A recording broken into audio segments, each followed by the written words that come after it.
अस्सलाम वालेकुम प्यारे बच्चों, कैसे हैं आप? मैं उम्मीद करती हूँ आप सब खैरियत से होंगे। मैं आपकी टीचर हमारा बात कर रही हूँ। गूगल ऑनलाइन क्लासेस में मैं आपको खुशामदीद कहती हूँ। आज हम उर्दू लेसन में तहरीकी लिखाई का काम करेंगे। तहरीकी लिखाई में हमारा उन्वान है तस्वीरी कहानी, जो मोतिया किताब सफ़ा नंबर 14 और 15 पर है। कहानी का नाम है बात मानो। कहानी लिखने से पहले मैं आपको बताऊंगी कि कहानी कैसे लिखी जाती है। कहानी लिखना एक दिलचस्प फ़न है। कहानी लिखने के लिए जहन में खाका तैयार किया जाता है और अगर आपके पास उसका उन्वान है तो फिर ये तय किया जाता है कि उसका नतीजा क्या निकलेगा। कहानी लिखने के लिए चंद हदायत को मद्देनज़र रखना चाहिए। फिर उस उन्वान को जहन में रखते हुए अपने पास से कोई कहानी लिखने की कोशिश करें। प्यारे बच्चों, कहानी लिखते हुए चंद बातों का खास ख्याल रखना चाहिए। कहानी इस तरह लिखें कि पूरा किस्सा अच्छी तरह समझ में आ जाए। उसका बाकायदा आगाज़, अरूज और नतीजा होना चाहिए। कहानी के आखिर में उसका नतीजा या अखलाकी सबक ज़रूर लिखना चाहिए। अब आप मोतिया किताब खोलें। मोतिया किताब तस्वीरी कहानी। कहानी का नाम है बात मानो, सफ़ा नंबर 14 और 15। कहानी का नाम है बात मानो।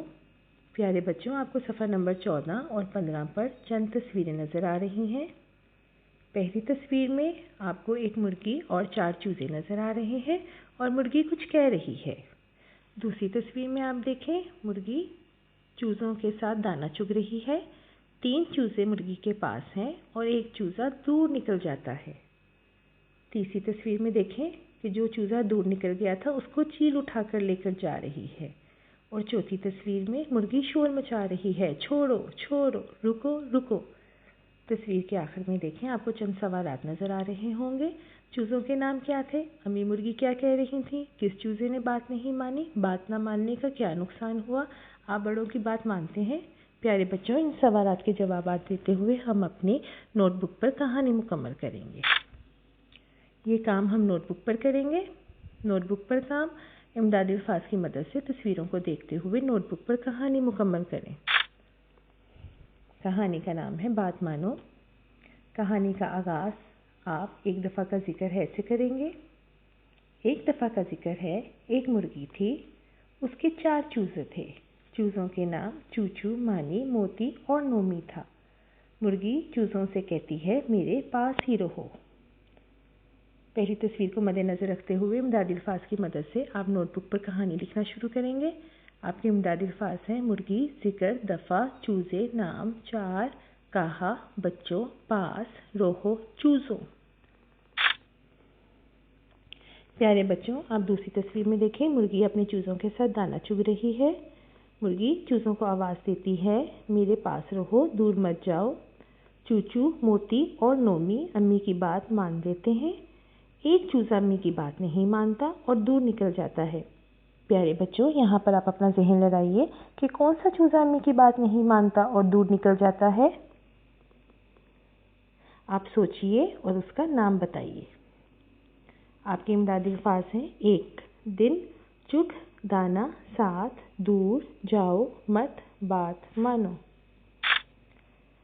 प्यारे बच्चों, तीसरी तस्वीर में देखें कि जो बच्चा अम्मी की बात नहीं मानता और दूर निकल गया था उसको चील उठाकर ले जाती है। इस तरह उस बच्चे को नुकसान उठाना पड़ा अम्मी की बात ना मानकर कि उसे चील ने उठा लिया। आपके इमदादी अल्फाज हैं, मानी, नहीं, मानता, चील, उठा, ले जाती। आखिरी तस्वीर में देखें कि मुर्गी अम्मी जब देखती हैं कि उस चूज़े को चील ने उठा लिया तो मुर्गी अम्मी शोर मचाती हैं, छोड़ो छोड़ो, रुको रुको। आपके इमदादी अल्फाज हैं, शोर मचाया, मुर्गी, छोड़ो, खा, चील। तो प्यारे बच्चों, अब आपने इस कहानी को पढ़ा और लिखा। अब आप इसके आखिर में इसका नतीजा लिखेंगे, यानी इसका अखलाकी सबक लिखेंगे।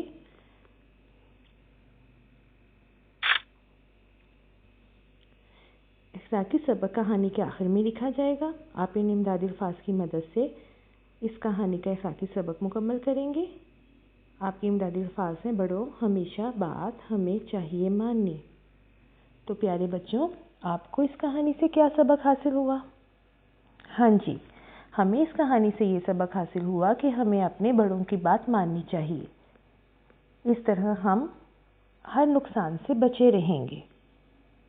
آپ بھی اپنے بڑوں کی بات مانیں اور اس طرح آپ کو کوئی نقصان نہیں ہوگا۔ تو پیارے بچوں، آج کا لیسن یہیں ختم ہوتا ہے۔ میں آپ سے اجازت چاہوں گی۔ اللہ حافظ۔ اپنا بہت خیال رکھیے گا۔